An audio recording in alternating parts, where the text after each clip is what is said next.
Good morning, Aleïden et Nishmat, Ravasher, Ben Benjamin Zeev, Avram, Ben Rivka, Nissim, Ben Masoudi. Si vous souhaitez une prochaine étude de Mishnah, contactez les 5 minutes éternelles. Nous, c'est une Masechet Shvit.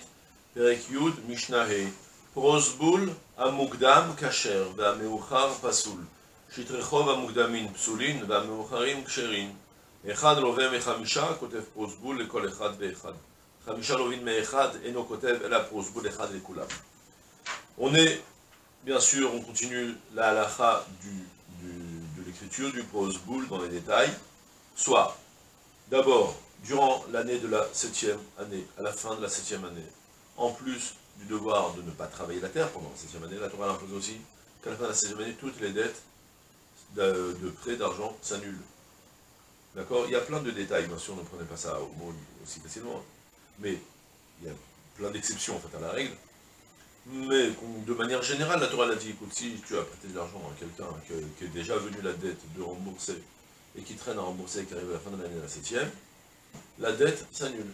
Suite à ça, les gens évitaient de prêter leur argent, et transgressant un interdit de la Torah, qui est une mitzvah de prêter de l'argent. La Torah a imposé une mitzvah assez, une mitzvah lota assez, et il y a même une mitzvah lota assez spécialement par rapport à la Shemitah. Du coup, Hillel, quand il a vu ça, il s'est dit, écoute, à cause de la Shemitah, de la Shvit des Rabbanan, à notre époque, les gens annulent une mitzvah tellement importante de prêter de l'argent de la Torah, Hillel a instauré le prosboul. Le prosboul, maintenant, on va dans les prochaines halachot, de plus en plus préciser la manière d'écrire le prosboul. C'est quoi le prosboul? Le prosboul est un contrat particulier, qui sont sur un... Vous savez, c'est fréquent dans toute la Torah, en juridiction, de partout en fait. Le principe il est simple. La halakha, elle te fixe un cadre bien clair, et on viennent ensuite les avdil, vont venir les avocats, ou bien, plutôt les ramim, pour ce qui sont dans la loi de Torah, vont essayer, comme je dis toujours, tirer sur la corde au maximum sans la craquer. Fonder sur des bases de halakha, pour faire un procédé où on va contourner le problème, en résolvant, en faisant que la Torah, bien que la Torah a prescrit sa halakha, on respecte tout à fait la Torah, mais on a trouvé un procédé pour contourner et ne plus être, que la loi de la Torah ne soit pas applicable en l'état. D'accord? C'est un principe général dans tout. Tirer sur la corde au maximum sans la craquer. Rester dans le cadre de la permission et malgré tout contourner la mitzvah essentielle de la Torah. Alors du coup, par rapport au prosboul, il faut savoir, les dettes de Ben Adam Lachaverou, qu'un homme doit à son copain, alors là, c'est ces dettes-là qui s'annulent. Mais si jamais on doit de l'argent au Bet Din, les dettes du Bet Din ne s'annulent pas. C'est des dettes de Psukim, on l'avait évoqué dans le Mishnah Bet, je crois, ou Aleph. Donc les dettes qu'on doit au Bet Din. Donc du coup, suite à ça, il a instauré, vous savez quoi? Les Baté Dinim, les tribunaux de Torah, vont maintenant décréter, on va faire que maintenant, n'importe quel homme n'importe quel prêteur d'argent, peut maintenant transmettre ses shtarot, ses dettes au Bedin, que le Bedin va les prélever, et le Bedin va les lui rendre. On a procédé à un procédé direct, on a instauré un procédé direct où en fait, arrive en plein milieu de l'année de la Shemitah, si je veux, même je suis obligé d'attendre la fin de l'année d'ailleurs, même pendant l'année de la Shemitah, quand je veux, j'ai une dette, j'ai peur que l'autre, il va commencer à esquiver le remboursement jusqu'à ce qu'il va passer l'année de la Shemitah. Alors je peux prendre maintenant, je vais voir un Beddin et je leur dis, écoute, faites-moi le prosboul. C'est-à-dire que maintenant je vais déclarer que je vous transmets les shtarot, les dettes, toutes les dettes que telle personne doit. Désormais, vous êtes vous les possesseurs de ces dettes, comme ça vous allez pouvoir les récupérer, et après le Beddin va me les rendre directement. C'est plus la peine que le Beddin va ensuite les prendre et pour ensuite me les rendre. On a instauré que maintenant le Beddin va même me nommer à moi-même émissaire d'aller récupérer l'argent en fait, qui doit au Beddin et que le Beddin me rend directement. D'accord? Comment je fais ça? En remplissant un petit formulaire qui s'appelle prosboul. Alors il y a des halachot maintenant sur ce prosboul. On a maintenant deux nouveaux sujets dans notre Mishnah. Premièrement, la date du prosboul.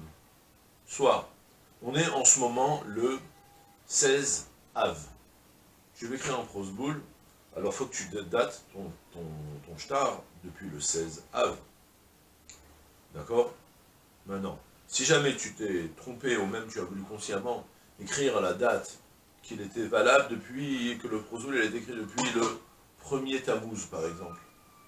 Alors, premièrement, si ça porte préjudice à personne, ton prosboul marche. Il y a juste un grave problème.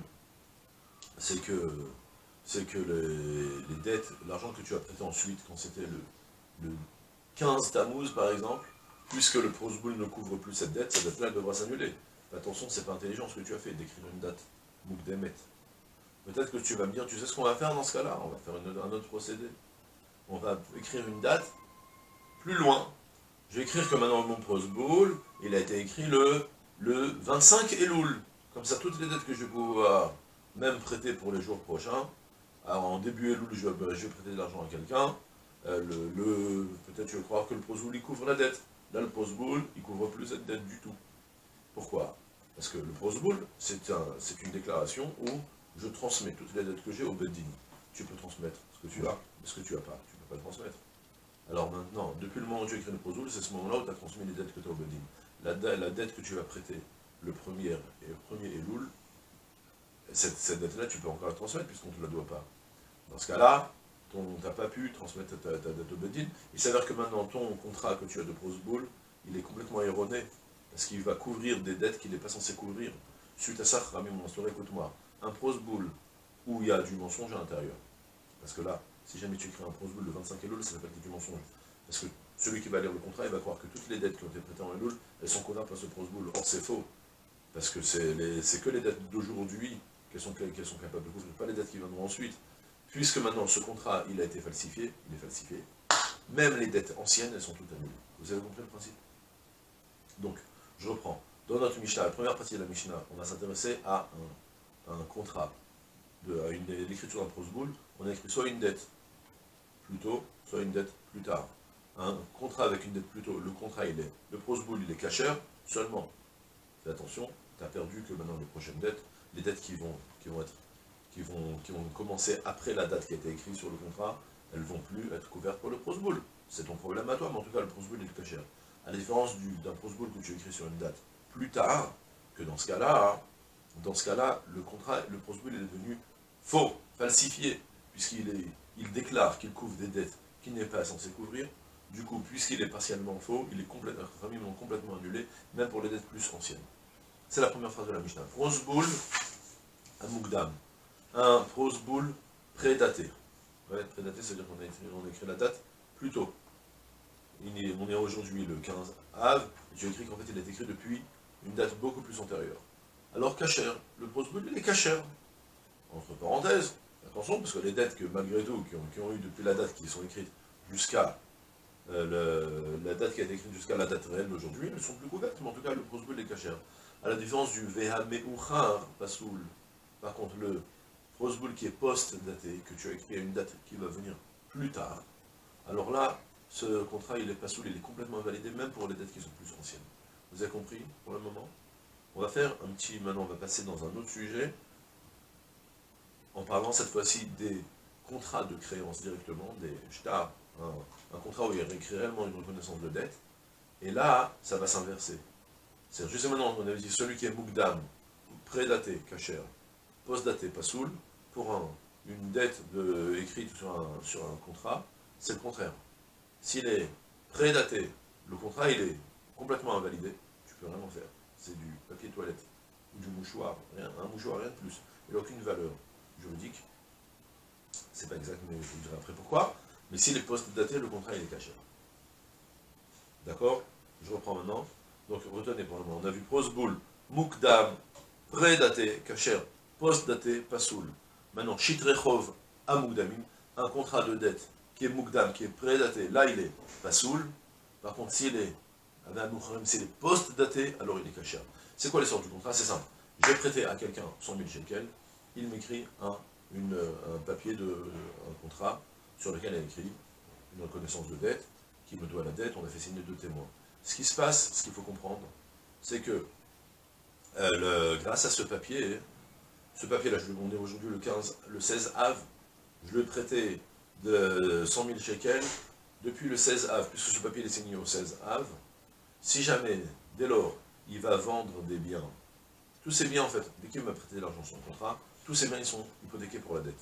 Ça signifie que si jamais il a plus de quoi me rembourser, je vais récupérer ces terrains, même s'ils ont été vendus à quelqu'un d'autre. Donc imaginez la scène. Nel Sazav, dans 3 mois, il va vendre sa maison. Et dans 3 mois, il va vendre sa maison. Dans 6 mois arrive la dette de payer la créance. Il n'a pas d'argent. Je vais aller voir celui qui a acheté la maison après 3 mois, en lui disant, écoute-moi mon cher ami, tu vois ici que moi il me doit de l'argent depuis le 16 av. Le 16 av, ce terrain, il appartenait à lui, il a été engagé pour couvrir la dette au cas où il n'a pas de quoi me payer. Il n'a pas de quoi me payer, donne-moi moi le terrain, et ton argent va te prendre la dette avec celui qui t'a vendu, l'emprunteur, qui n'a pas été acquéré avec sa dette. Fais-lui tout ce que tu veux comme misère, mets-lui les huissiers sur le dos, cours-lui après. Pour le moment, moi, ce terrain-là, cette maison-là, elle a été hypothéquée pour ma dette, j'ai priorité dessus, je la récupère. D'accord? De ce fait, de là provient cette halakha particulière, que si jamais tu as écrit une dette, un contrat de reconnaissance de dette prédaté en arrière, eh bien le contrat il est faux, il est falsifié. Parce que imaginez que par exemple, l'ami, à quelle personne je prêtais l'argent, le 16 av, lui il a vendu son terrain le 15 Tammuz, un mois en arrière, il a déjà vendu un terrain. Et si maintenant, quand il va écrire la dette, il va écrire la dette qu'en fait il m'a prêté, que je lui ai prêté l'argent depuis le 1er Tammuz, il s'avère que l'argent, que le terrain qu'il a acheté, qu'il a vendu le 15 Tammuz, selon le contrat, il est censé être hypothéqué pour la dette que je lui prête aujourd'hui, alors que concrètement, il n'a pas hypothéqué. Tu peux hypothéquer ce que tu as parce que tu as vendu. Si tu as vendu il y a un mois un terrain, tu ne peux plus l'hypothéquer pour maintenant couvrir la dette. C'est trop tard. D'accord? Donc du coup, on est aujourd'hui le 16 av, je te prête de l'argent en 100 000 shekels, tu ne peux pas écrire, tu ne peux pas prédater ton contrat. En aucun cas. Parce que dans ce cas-là, tu vas faire perdre les kouchot, ça s'appelle les acheteurs de terrain qu'il y a eu entre temps, tu leur fais perdre. Par contre, si tu écris un shtar me'uchar, post-daté, c'est-à-dire qu'on est le 15 av, mais pour des raisons juridiques, financières, peu importe, tu as besoin d'écrire qu'en fait la dette, tu l'as fait depuis le 15 Elul. Tu as le droit, il n'y a pas de problème. Il s'avère que maintenant tu as une reconnaissance des dettes, que le 15 Elul tu as prêté de l'argent, tu as perdu au change, fais attention, c'est dommage pour toi, mais tu avais des raisons pourquoi tu l'as fait, tant pis. Donc ce que tu as perdu au change, c'est que si maintenant, dans 10 jours, il va vendre son terrain, il va vendre sa maison à quelqu'un d'autre, cette maison ne sera plus hypothéquée, puisque toi, ton hypothèque, elle démarre depuis le 15 Elul. Or, s'il a vendu le 1er Elul son terrain, donc ton terrain, il est hypothéqué. Mais en tout cas, le contrat, il est caché à lui-même. Je dis, ce que je vous dis, c'est pas parfaitement exact, parce qu'en fait, il y a une marquette sur ça. Il y a le Rambam qui pense, je l'annonce parce que le partenaire, il en a parlé. Sinon, j'aurais évité le problème, mais je suis fidèle dans mon cours, je veille à ce qu'il y ait écrit dans le partenaire, que vous le sachiez. Donc, je vous le dis, il faut savoir que c'est qu'un contrat qui a été prédaté, que je vous dis qu'il a été invalidé, il n'est pas exactement invalidé. Selon le Rambam, il a été invalidé pour saisir des biens qui sont dans les mains des kouchot, de ceux qui ont acheté. Mais malgré tout, il est quand même valide pour prouver que lui-même me donne l'argent, que s'il a de l'argent, il me le doit. D'accord? Je referme la parenthèse, et je continue le deuxième sujet de notre Mishnah. Maintenant, on va s'intéresser à 5, une personne avec 5 emprunteurs ou 5 prêteurs. D'accord? Soit, le principe, regardez, vous allez comprendre l'idée tout de suite, et comme ça, on va vite comprendre la Mishnah. Comme je vous ai dit, le principe du prosboul, c'est que moi, qui vous ai prêté de l'argent, je n'ai plus le droit ensuite de récupérer mon argent. Pour pouvoir le récupérer, je vais voir le Beddin, en théorie, et je dis, écoutez-moi, Beddin, il me donne de l'argent, vous allez vous récupérer de l'argent, mon argent pour me le rendre. Il s'avère que c'est qui doit veiller à faire le prosboul? C'est celui qui prête l'argent.